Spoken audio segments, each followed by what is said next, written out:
Hi everyone, welcome back to Aspergers from the Inside. You're here with Paul. Today we're looking at how to lose friends and alienate yourself. So some of you might already be fairly good at this, and so maybe I'm not going to be teaching you anything that you haven't already figured out for yourself in your own life.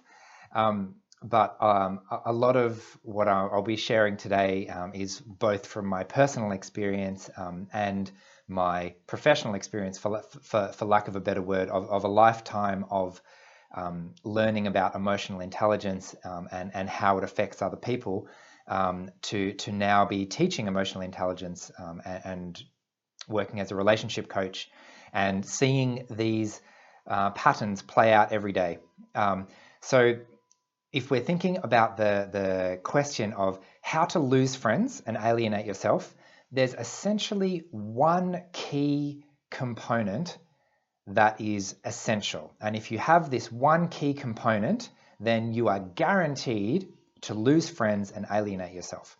So today I'll be going through three steps of three ways that you can make this happen for yourself. Of course, if you'd like to, you could take the opposite advice and try not to lose friends and alienate people, but each to their own. So the first one is to go against the grain of the people around you. So a metaphor for this, or an analogy for this, is like if you're patting a pet. Like, let's say there's a cat in front of you. You pat it one way and everything's good, and if you go against the grain and pat it the way the fur doesn't want to go, we're not going to have a happy kitty. So mismatching emotions is a big reason that people react badly to your presence. So I don't know if you've had the experience where you might say something and someone gets angry, or you might try to empathize with someone and it actually has the opposite effect. So to give some examples of this, let's say there's the mood of the whole room is really sad. Maybe there's been some terrible news on the TV, or maybe there's been some personal drama and people around you are in a sad mood. If you're in a chirpy, happy mood, it's going to rub up against them in a wrong way, and they're not going to appreciate your presence and not going to appreciate how you make them feel. Another really stereotypical example of this is when someone is sad or anxious and you tell them to calm, someone is angry, you tell them to calm down. Someone is sad, you tell them to cheer up. Someone is anxious and you tell them there's nothing to worry about. Maybe you've had the experience of other people doing this to you, and it just doesn't feel good when someone goes against your emotion and rubs your emotion in the wrong way. Another personal example of this for me is that very often I find myself accidentally being the odd one out in a group of people. So maybe everyone else will have energy and want to do something like, I don't know, go to the pub or go out dancing or something, I don't know. And I will be the only one who thinks, actually, I don't really feel like doing that. I'm a bit tired. Maybe I'll go to bed now. Or maybe I'll have a power nap or something else that is just completely different to the people around me. And at the same time, I am a big fan of really energetic music, lots of metal and really high energy stuff. And I also wake up very easily in the morning. Some people take a very long time to wake up. I can wake up very quickly. So something that I really enjoy, and I really enjoy sharing this with the very, very, very few other people who also enjoy it with me, is something I call metal in the morning. And I remember at a university orientation camp, there were about 2 or 3 of us who were really enthusiastic about metal in the morning. So everyone else had stayed out till 3 a.m., 4 a.m., only just getting to bed as the sun rises. And then we're getting up at 7 a.m., turning on the speakers again and having a really good, loud, energetic time when everyone else would prefer us to be matching their mood and to be asleep and unconscious because they've just wasted all their energy, staying out partying till 3 or 4 in the morning. So that's an example of going against the grain, being the odd one out emotionally. And when you do that, it has a negative effect on the emotions of the people around you. So that is number one, the first great way to lose friends and alienate yourself. The second way that I'll share with you today is telling the truth, especially telling the truth when people don't want to hear it. This is a fantastic way to lose friends, piss people off, and alienate yourself. And my analogy for this one, it's a little bit like if someone has a bruise and they don't want to acknowledge the bruise, and you say, hey, look, there's a bruise here. You're really sensitive to this thing. And they say, no, I'm not. You're like, look, I'm poking it. Does it hurt? I'm sure it hurts because I'm poking it and it's a bruise. Why don't you acknowledge that it's here? Yes, you are correct. What you're saying is probably true. It may even be objectively true. However, the person that you're telling it to, or the group of people that you're telling it to, for one reason or another, do not want to acknowledge the truth of the situation. And when you pour salt on the wound, when you push the bruise even more just to prove that it's there, it makes people very upset because they desperately want to try and ignore this fact that you're putting up in front of their face saying, look, you can't ignore it. It's true. Look, here it is.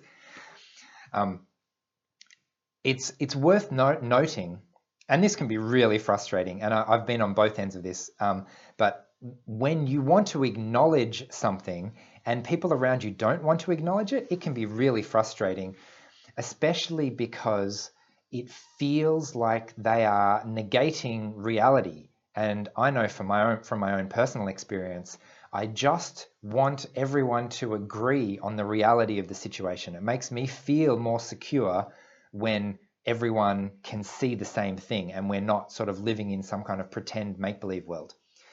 On the other hand, something that has helped me significantly when I don't want to do this is recognizing that they already know. I'm not telling them something that they don't know. I'm telling them something that they don't want to acknowledge. I'm telling them something that they don't want to look at the moment, and they do not want to talk about at the moment for various reasons. And often it's because it's a very sensitive pain point that they don't want to really go into at the moment.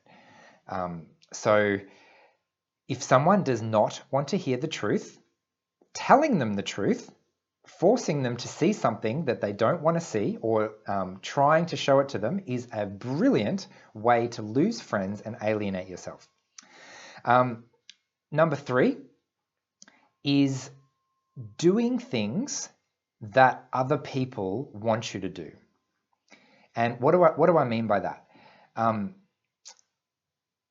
It's fairly obvious if you're faking a certain attitude or doing something for the sole reason that other people want you to do it. It's a little bit like wearing a mask that is so obvious that other people can see that it's not really you.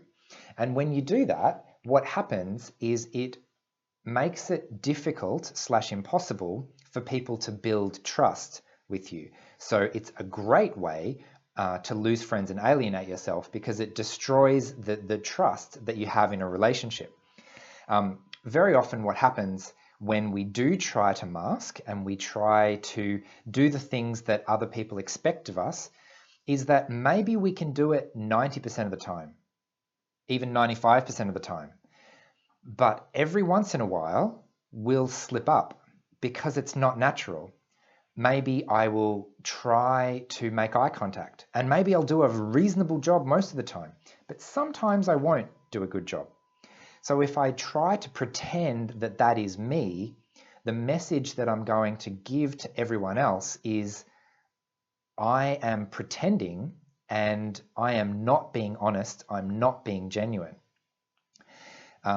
There is a concept called congruence, which means that you're behaviors, words, actions match how you feel. They match your inside matches your outside. And when that happens, it builds trust because you can see that the person is doing what comes naturally to them. They are being themselves, they are being genuine, they are being authentic, and their words and actions are congruent with their actual selves and their internal state. And I've just been reading a book recently by Carl Rogers, who is one of the founders of a humanistic approach to psychology and client-centered therapy and things like that. And he puts it really, really well. He basically says that acting as if you're accepting when you're not really accepting, for example, actually harms the relationship because it's not authentic and the other person can see through it. My own personal phrase that I use a lot in my emotional intelligence training is that emotions leak. So when we're really angry, if we try to be calm, the anger will leak and other people will see that we're actually really angry. A great example of this is passive-aggressive behavior. If you've ever said something or witnessed something that's extremely passive-aggressive, the words themselves are not mean, but the intention behind them and the emotion behind them are extremely violent and extremely aggressive in a passive way. So when we slip up, when we let those emotions leak that we've been trying to hold in, when we don't acknowledge how we're actually feeling and show it to people on the outside, we end up coming across as not genuine and not trustworthy and the kind of person that you can't really build a relationship with. So again, this is a great way to lose friends and alienate yourself by pretending to be normal. Basically, pretending to do things that other people want you to do, even when it doesn't feel right for you at the moment. So what do all of these three things have in common? What they have in common is that they all disregard and disrespect the emotions and the emotional state of the other person. So if someone is sad and I'm really chipper and make them, and I bring a different energy, I'm kind of steamrolling their emotions a little bit. And I'm not, my response is not sensitive to the emotional state of the other person. When I tell the truth to somebody who does not want to hear the truth in that moment, I'm not being sensitive to the effect of my actions on the other person. So I'm even triggering them to be angry, and instead of being sensitive to the fact that they don't want to talk about this thing at the moment for various reasons. And then finally, with the congruence, I am not letting the other person feel safe around me because I'm not allowing myself to be genuine in the situation.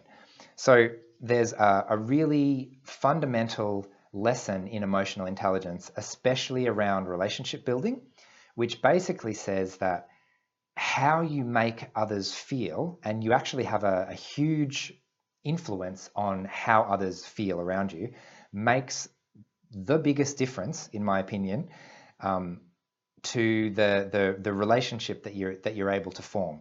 If someone gets in the habit of feeling good around you, they will end up liking you. If someone gets in the habit of knowing that when they talk to you, you'll say something offensive, or you will make them feel awkward, or you'll make them feel anxious, or you make them feel unsure, then it's unlikely that that person is going to want to spend time with you or relate to you in any way. So a great way to lose friends and alienate yourself is to make sure that whenever someone has an interaction with you, you either say something that is insensitive, make them feel awkward or anxious, or do something that challenges them pushes them to do something that they don't want to do, like talking about a subject that they're not comfortable talking about. So making people uncomfortable is another great way. So that's been my reflections on how to lose friends and alienate yourself. I'd be interested to hear if any of that resonated for you. I know I drew a lot of these experiences from my own personal life of accidentally falling down this path of losing friends and alienating myself. So obviously the counter message is, if you would like to stop doing that with any particular person, then it's really important to learn the emotional intelligence skill, and it is a skill and you can learn it if you're taught in the right way that suits your own learning style, to manage the emotions of the people around you to make them feel comfortable. And that is essentially how we make relationships with people. So I hope you've enjoyed this video, and I'll be back again next week. Bye.